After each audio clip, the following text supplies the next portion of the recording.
Hello and welcome to an episode that deals with organizational structure of a public relations department. I'm Swati Singh, teaching as a guest lecturer at Delhi University and other colleges. I'm also working as a corporate trainer and a media consultant for various organizations. I have an experience of 11 years with media and 7 years in teaching at various North Indian universities. Today we will discuss defining an organizational structure of a PR or public relations department, in-house public relations consultancy, pros and cons of in-house public relations versus consultancy.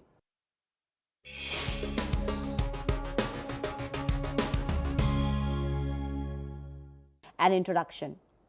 It is but understood that image management function is a professional activity.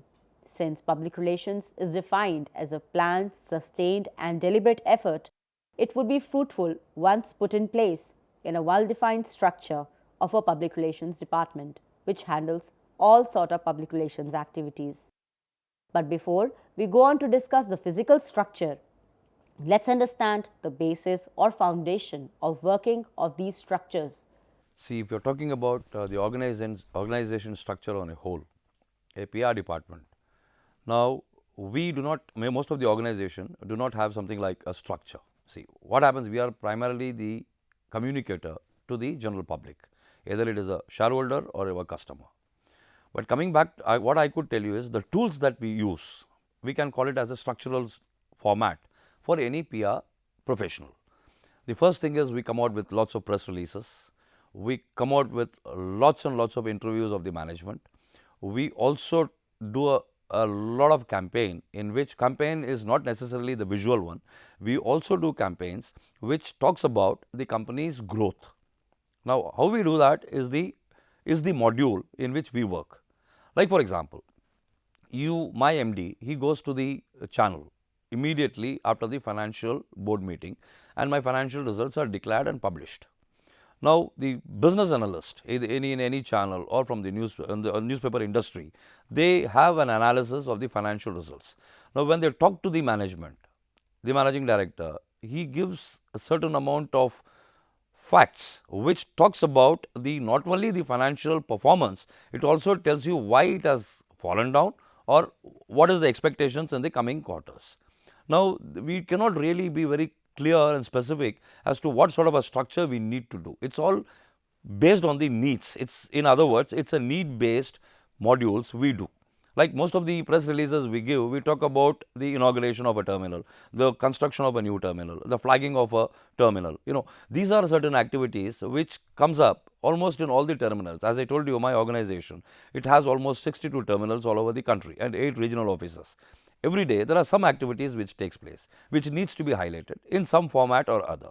So, these are certain things which we develop on the basis of need base, whenever it is required, on the basis of the requirement of the situation. So, we cannot have any defined structure like this has to be based on this parameter. No, it has to be a dissemination of information which should be timely and which should be given to the customer and to the general public or the stakeholders who are related to our business in some form or the other.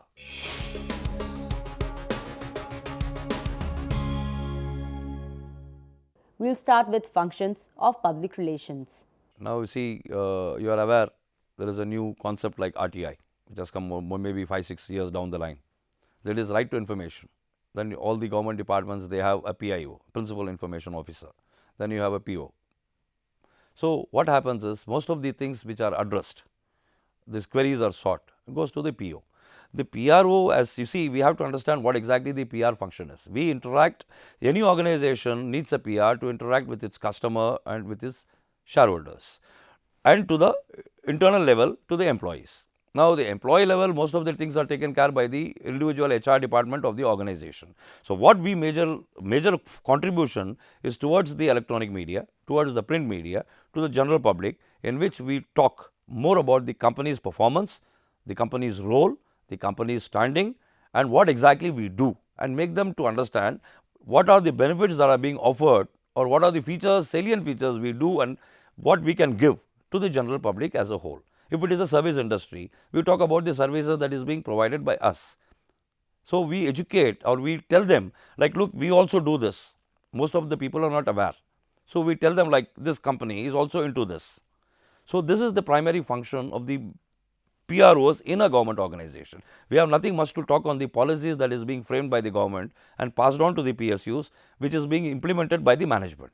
As per John Martson, a professor of communication, the function of public relations is based on RACE formula: research, action, communication, and evaluation. Another version of the same formula is ROSIE formula, which states research, objectives, strategies, implementation, and evaluation. In the above mentioned formulas, we have come to understand that public relation practitioner first derive the objectives clearly of an organization after a profound research on the attitudes and perceptions of the target audiences, and then they formulate strategies which are implemented with planning and precision. Later on, the entire process or activity is evaluated. Evaluation is given special emphasis in public relations, since evaluation gives way to drafting better and effective policies, working with the feedback to make amendments which would take the organization to the next level. Based on the above two formulas, Denny Gistwold gave the following definition: public relations is the management function which evaluates public attitudes, identifies the policies and procedures of an individual or organization, and plans and executes a program of action to earn public understanding of acceptance. Is there a major difference between the way an agency functions and the way a corporate communications department functions within an organization? To my mind, there is, and there are some very fundamental differences. For example, a corporate communications department really has only one client, and that client is the corporation itself. And usually, very sadly, the client is also usually just the CEO. So, a corporate communications department has to be unifocused, to some extent, therefore, unidimensional, and three, naturally geared to just providing positive outputs for what the corporation does. In an agency, the work tends to be more varied. It is about multiple corporations, and it is about not only putting out information but also being able to make sure that the feedback that is provided is also used by the corporation to alter its very style or mode of behavior. So to that extent, I would say a corporate public relations job is probably more stable, it is probably more predictable, and it's probably easier to manage for someone who is not used to multitasking.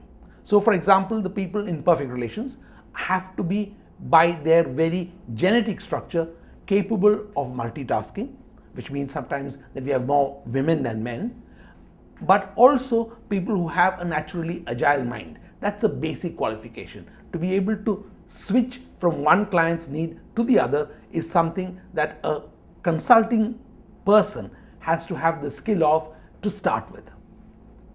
There's another big difference with the corporate communications department. The corporate communications department's relationship with the media is usually, again, that of a supplicant rather than that of a news provider. So they're very often attempting to get space, column centimeters, or seconds on television, or some bytes on digital PR, but it's always for the same corporation. And in a sense, therefore, their work is very focused. They know what their objective is, and people who have that bent of mind are best fitted in there. But on the other hand, somebody who's in a consulting role has to learn to convert themselves more into a kind of person who's a purveyor of information. So as far as the media, whatever media, whether it's print, digital, or television, sees them, they ought to see them as a possible port of call to get information, to bounce ideas, and hopefully to get story leads, which may not be only about the corporation concerned. The third aspect is to do with an aspect of public relations which is very often not talked about, which is disinformation. Any corporate communications department which is attempting to do any disinformation is exposing itself to the possibility that somebody or other may report it. Whereas in a consulting function, it can be subtly put in such a manner that the levels of disinformation are not immediately obvious. Does this happen very often? No, not very often. But yes, it's one of the skills that somebody in the consulting area needs to have.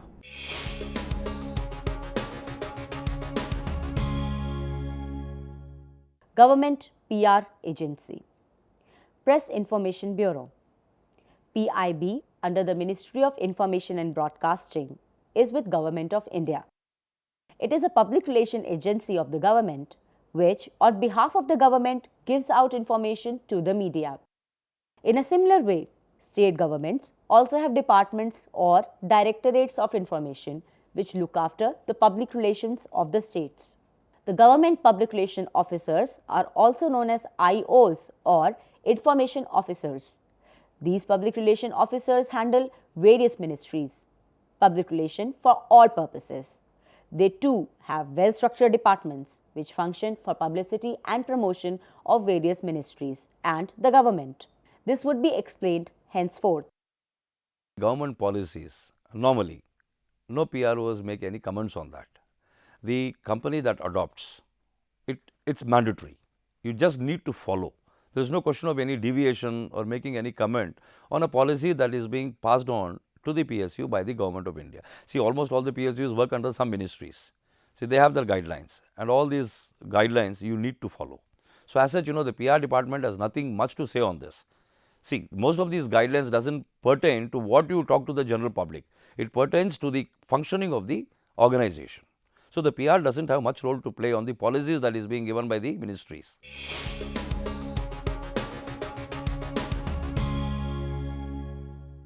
Public Relations Department.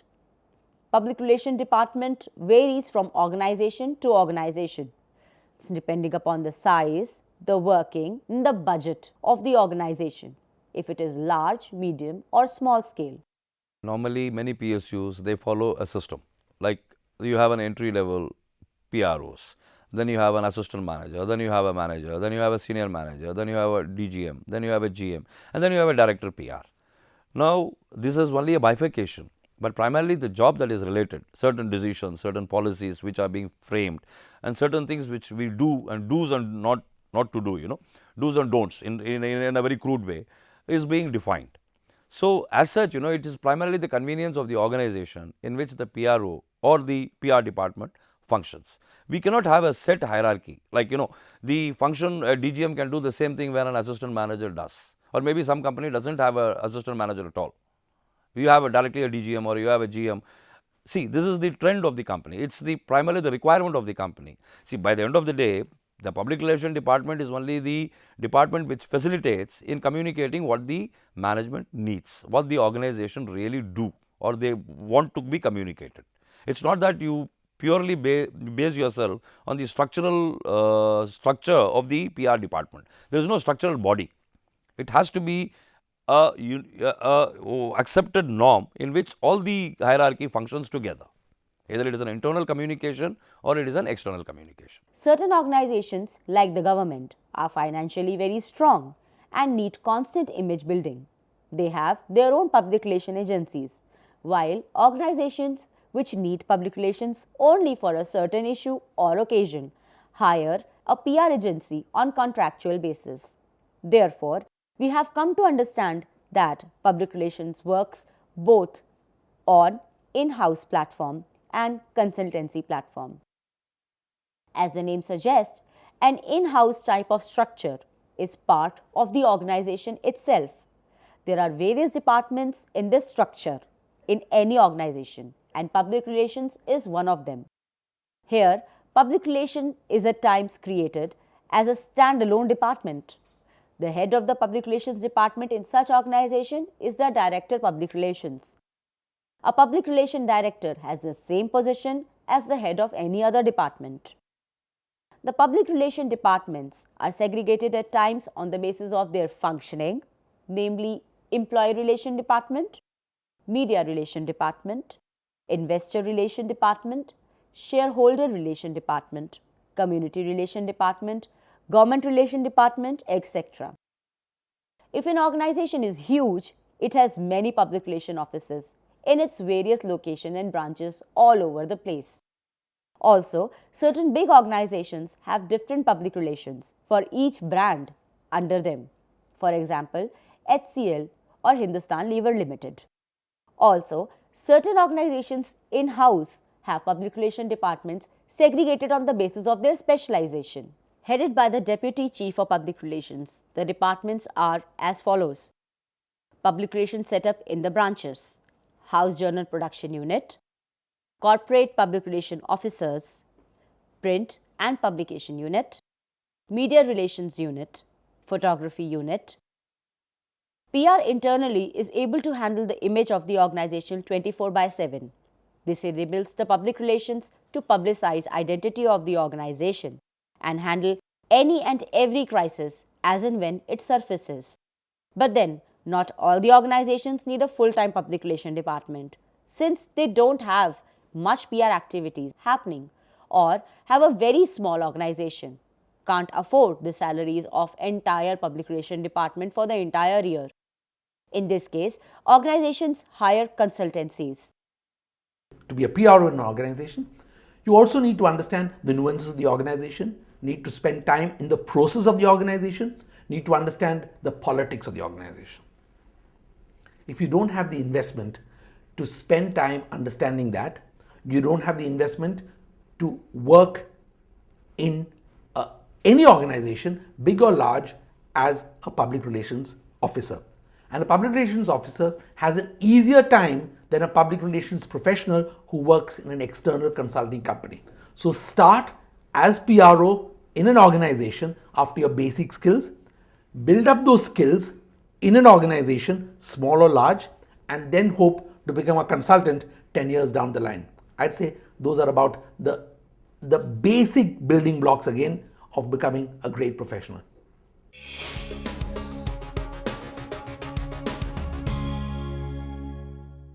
Public relation consultancies. The concept of public relation consultancies started in USA or United States of America in the year 1930. At that time, public relation agencies were working on restoring faith of people in the financial condition of various industries, which was shaken due to the Great Economic Depression. Also, public relation consultancies were used to get press coverage and election campaigning. Public relation consultancies come in all shapes and sizes. Also, they differ on the quality of services offered, expertise, background, etc. Therefore, when choosing a PR consultancy, certain things have to be kept in mind. These are competency. Since each consultancy is specialized in certain areas, there are niche consultancies dealing only in press relations. Then, there are others who are involved only in providing financial services. Therefore, if there is a customized need, then a research on their competencies can solve the problem of the organization. Reputation. The previous experience and current working of the organization are few of the many factors to be kept in mind while choosing a public relation consultancy. Clients. The existing client list, old clients, average number of clients, and year of association with various clients also speaks volumes about a company's magnitude and reputation. Staff. The qualification and work experience of the people working in the agency has to be studied to ensure that the nature of services required by the organization could be carried out effectively by the consultancy. Certain organizations ask for screening of the profile of the experts to be deployed on their project. Result and measurement. Public relation consultancy has to ensure that the services provided by them to the client are measurable both quantitatively and qualitatively. This ensures long-lasting relationships and better market reputation for the consultancy. Consultancies are professional public relation bodies which render public relation services on the basis of contract. The reasons for hiring a public relation consultancy are: consultancies can advise and forecast the changing trends. Consultancies are known as change agents. consultancies are able to handle clients on new information techniques, problem analysis, solutions, publicity, promotion strategies, media tracking, SWOT, strength and competitive policies analysis, etc. Since consultancies are third parties, they are able to provide a fresh perspective and an independent look at the overall strategy of the organization. Consultancy reviews and restructures public relation communication efforts of the organization. They provide efficient support services relating to audio, visual, print work, photography, corporate film, and other tools of communication. PR consultancies provide advice on investor and financial relations, government affairs, and employee relations, calling for intervention of the highest order.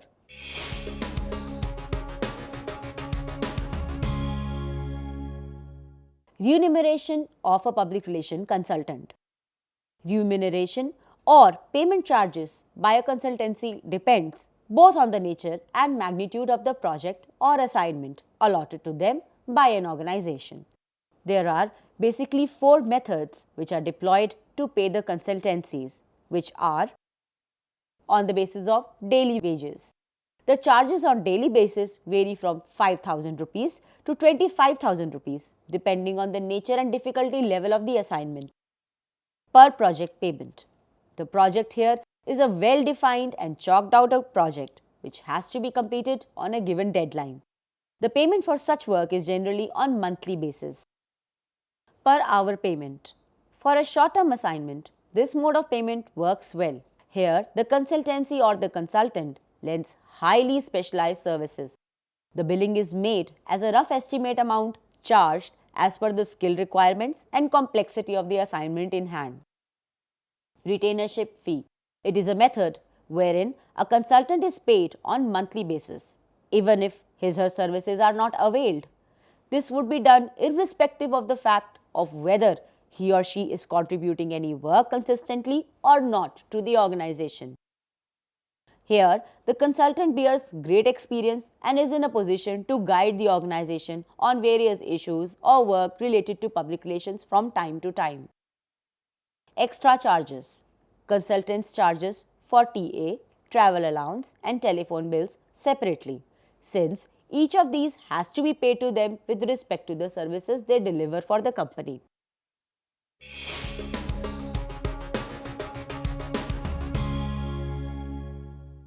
Pros and cons of in-house versus consultancy. Though both in-house and consultancies provide effective and useful services, yet at times a tough choice has to be made by the organization to choose between one of the two. To understand the strengths and weaknesses of both, let's analyze both the systems in detail. In-house public relations can be biased towards the organization or employees, whereas a consultancy would be unbiased since they neither have emotional attachment or any regular interaction with the employees. This would give clear perspective to the organization about the situation of the organization by the consultancy. In-house public relation provides full-time service and is available 24/7 to the organization, whereas a consultancy works as and when the services are required. Consultancies are more into diverse fields and are up to date on the latest trends and techniques prevalent in the market for public relations, whereas an in-house public relations is restricted to the organization it exists in. In-house public relation turns a blind eye to the faults of the organization or themselves and thereby shuns negative feedback, whereas a consultancy embraces any sort of feedback and in turn an organization's weaknesses turns it into its strength. In-house public relation people are better acquainted with the policies of the company and know in depth about the working culture of the organization and trade secrets of the organization. Therefore, in-house public relations could at times identify issues much faster, whereas an outside consultant is not always trusted with organizational details, which might hamper their analysis about the needs of the organization or the basic problems or issues involved. Public relation officers in in-house agency would have direct relation with the immediate journalists related to their beat, that is the area of work, which would provide quick result and direct feedback on public relations activities organized by the in-house PR. Though even consultancies today have a rich data bank and can ensure great media coverage, but a constant working with the same journalist or media of the in-house makes media relations quicker and certain. Consultant has the advantage of location delivery, since an organization can't be present everywhere and anywhere, and it demands huge funds to deploy manpower for every project on every location. Public relation consultancies can handle operations a lot more effectively for an organization in any area. Consultancies have great exposure to varied tools and methods employed in the industry, and therefore they have more solutions and a rich network for the client. Also, they can handle all sorts of public relation activities due to their diverse work and nature of work and experience. Both have their own advantages and disadvantages. The companies pick up either of the two or at times both of them at the same time, depending on their immediate requirement and budget.